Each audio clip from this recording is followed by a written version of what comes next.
2026 সালে বাংলাদেশে যে নির্বাচন হতে যাচ্ছে সেখানে আসলে খেলা হবে দুই পক্ষে, একদিকে বিএনপি আরেকদিকে জামায়াত। কিন্তু ভোটের মাঠে হাওয়া বদলাতে শুরু করেছে জামায়াত ইসলামীর কিছু অভাবনীয় বাজি বা প্রতিশ্রুতির কারণে। আপনি যদি ভাবেন রাজনীতি মানেই শুধু জ্বালাও পোড়াও আর বাঁকা বাঁকা কথা, তাহলে আজকের এই ভিডিও আপনার ধারণা পাল্টে দেবে। জামায়াত ইসলামী ক্ষমতায় গেলে এমন 5টি সুবিধা দেওয়ার ঘোষণা দিয়েছে যা শুনলে আপনার মনে হবে এও কি সম্ভব, নাকি পুরোটাই রাজনৈতিক স্টান্ট। বিশেষ করে নারীদের কর্মঘণ্টা এবং চীনের সাথে বাংলাদেশের রাস্তার খরচের তুলনা, এই বিষয়গুলো তো রীতিমতো ভাইরাল টপিক। চলুন একদম ডিপ অ্যানালাইসিস করে দেখা যাক 2026 সালের নির্বাচনে জামায়াত ইসলামীর এই 5টি গেম চেঞ্জিং প্রতিশ্রুতি আসলে আপনার আমার জীবনকে কতটা বদলাতে পারে। রাজনৈতিক দলগুলো নির্বাচনের আগে ইস্তেহার দেয়, বড় বড় কথা বলে, এটা আমরা সবাই জানি। কিন্তু এবার জামায়াত ইসলামীর আমির ডাক্তার শফিকুর রহমান যে কথাগুলো বলেছেন তা সোশ্যাল মিডিয়ায় রীতিমতো ঝড় তুলেছে। বিএনপি যখন বলছে তারা ক্ষমতায় গেলে বেকার ভাতা দেবে, তখন জামায়াত বলছে না, আমরা ভিক্ষুক বানাতে চাই না, আমরা কাজ দেব। এই যে দুই দলের দুই রকম ফিলোসফি, এটাই কি 2026 সালের নির্বাচনের মোড় ঘুরিয়ে দেবে? জামায়াত ইসলামী সরাসরি ঘোষণা দিয়েছে, যদি জনগণ তাদের দাঁড়িপাল্লা মার্কায় ভোট দিয়ে রাষ্ট্র ক্ষমতায় পাঠায়, তবে তারা এই 5টি অবিশ্বাস্য সুবিধা নিশ্চিত করবে। চলুন এক এক করে ব্যবচ্ছেদ করি এই 5টি পয়েন্ট। প্রথমেই যে পয়েন্টটি নিয়ে কথা বলবো সেটি শুনলে আপনার পশম দাঁড়িয়ে যাবে। এটি হলো দুর্নীতিমুক্ত বাংলাদেশ। আপনি বলতেই পারেন, ভাই সব দলই তো এই একই কথা বলে, কিন্তু জামায়াত এবার বিষয়টি বুঝিয়েছে অঙ্ক কষে, একদম ক্যালকুলেটর চেপে। আমাদের দেশের সবচেয়ে বড় সমস্যা হলো দুর্নীতি। এই দুর্নীতি আমাদের হাড় মজ্জায় এমন ভাবে মিশে গেছে যে আমরা ধরেই নিয়েছি উন্নয়ন মানেই পকেটের টাকা গুম হওয়া। জামায়াত ইসলামীর আমির একটা ভয়াবহ পরিসংখ্যান সামনে এনেছেন। বাংলাদেশে প্রতি 1 কিলোমিটার রাস্তা তৈরি করতে খরচ হয় 82 কোটি টাকা। বিশ্বাস হয়?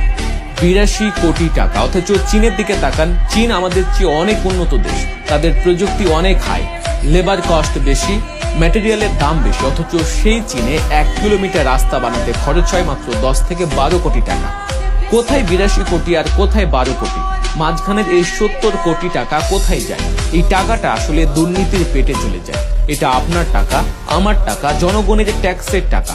জামায়াত ইসলামী চ্যালেঞ্জ করে বলেছে তারা ক্ষমতায় আসলে এই পুকুর চুরি বন্ধ করবে। তারা যদি রাষ্ট্র পরিচালনা করে তবে 1 কিলোমিটার রাস্তা বানাতে আর 82 কোটি টাকা লাগবে না। সেটা চীনের স্ট্যান্ডার্ড অনুযায়ী 10-12 কোটি টাকাতেই করা সম্ভব হবে। আর বাকি টাকাটা সেটা দিয়ে দেশের অন্য উন্নয়ন হবে। অর্থাৎ আপনি ভোট দিলে প্রথম যে সুবিধাটা পাবেন তা হলো আপনার ট্যাক্সের টাকার সঠিক ব্যবহার, একটি দুর্নীতিমুক্ত দেশ। দ্বিতীয় যে সুবিধাটির কথা তারা বলেছে সেটা হলো ন্যায় বিচার বা জাস্টিস। বাংলাদেশে একটা কথা খুব প্রচলিত, আইন সবার জন্য সমান, কিন্তু কারো কারো জন্য একটু বেশি সমান। ক্ষমতা থাকলে 7 খুন মাফ, এই কালচার আমরা দীর্ঘদিন ধরে দেখে আসছি। কিন্তু জামায়াত ইসলামী প্রতিশ্রুতি দিচ্ছে তারা ক্ষমতায় আসলে এই ভিআইপি কালচার ভেঙে গুঁড়িয়ে দেবে। তাদের বক্তব্য অত্যন্ত লাউড অ্যান্ড ক্লিয়ার। তারা বলছে দেশের একজন সাধারণ রিক্সা চালক বা দিনমজুর অপরাধ করলে তার যেই আইন, যে ধারায় বিচার হয়, ঠিক একই অপরাধ যদি সরকারের কোনো মন্ত্রী, এমপি, এমনকি খোদ প্রধানমন্ত্রীও করেন, তার বিচারও ঠিক একই আইনে হবে। কোনো ইমিউনিটি বা দায়মুক্তি কেউ পাবে না। ভাবুন একবার, এমন একটা বাংলাদেশ যেখানে অপরাধী যেই হোক, তার পরিচয় যাই হোক, কাঠ গড়ায় দাঁড়িয়ে তাকে সমান শাস্তির মুখোমুখি হতে হচ্ছে। জামায়াত ইসলামীর আমির স্পষ্ট করেছেন, তাদের দলের কেউ যদি প্রধানমন্ত্রী বা প্রেসিডেন্টও হন এবং তিনি যদি অপরাধ করেন, তাকেও আইনের আওতায় আনা হবে। কোনো বিশেষ সুবিধা দিয়ে তাকে বাঁচানো যাবে না। এই প্রতিশ্রুতি যদি তারা রাখতে পারে তবে বাংলাদেশে আইনের শাসনের এক নতুন অধ্যায় শুরু হবে। এবার আসি তৃতীয় পয়েন্টে। এটি বাংলাদেশের ব্যবসায়ী মহলের জন্য সবচেয়ে স্বস্তির খবর হতে পারে। সেটি হলো চাঁদাবাজ মুক্ত বাংলাদেশ।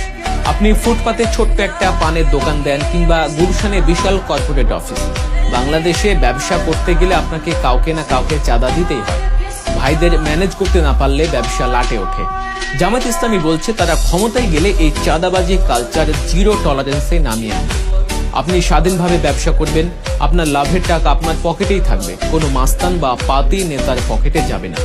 চিন্তা করুন, একজন ক্ষুদ্র ব্যবসায়ী যখন জানবেন যে মাস শেষে তাকে আয়ের একটা অংশ চাঁদা হিসেবে দিতে হবে না, তখন তিনি ব্যবসায়ী কতটা উৎসাহ পাবেন। পণ্যের দামও তখন কমবে, কারণ চাঁদাবাজির টাকাটা তো দিন শেষে ক্রেতার পকেট থেকেই নেওয়া হয়। তাই জামায়াতকে ভোট দেওয়ার মানে হলো তারা কথা দিচ্ছে আপনার কাছে কেউ এসে হুমকি দিয়ে টাকা চাইতে পারবে না, ব্যবসার পরিবেশ হবে সম্পূর্ণ নিরাপদ। চতুর্থ পয়েন্টটি আমাদের দেশের তরুণ সমাজের জন্য সবচেয়ে গুরুত্বপূর্ণ। বিএনপি তাদের ইস্তেহারে বা বিভিন্ন বক্তব্যে বলেছে তারা ক্ষমতায় গেলে বেকারদের জন্য বেকার ভাতা চালু করবে। শুনতে খুব আরামদায়ক মনে হয়, তাই না? ঘরে বসে টাকা পাবো। কিন্তু জামায়াত ইসলামী এখানে সম্পূর্ণ ভিন্ন পথে হাঁটছে। তারা বলছে না, আমরা বেকার ভাতা দেব না। কেন দেবে না? তাদের যুক্তি হলো বেকার ভাতা মানুষকে অলস করে দেয়, পরনির্ভরশীল করে তোলে। তারা চায় না দেশের যুব সমাজ কারো দয়ার দিকে তাকিয়ে থাকুক। এর বদলে তাদের প্রতিশ্রুতি হলো কর্মসংস্থান। তারা এমন একটা অর্থনৈতিক কাঠামো তৈরি করবে যেখানে প্রতিটি যোগ্য তরুণের হাতে কাজ থাকবে।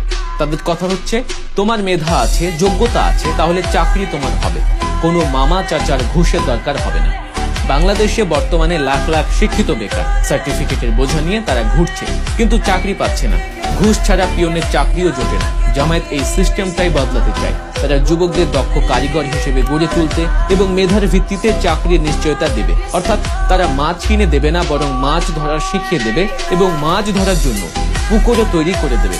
এটি একটি দীর্ঘমেয়াদী এবং টেকসই পরিকল্পনা বলে মনে করছেন বিশ্লেষকরা।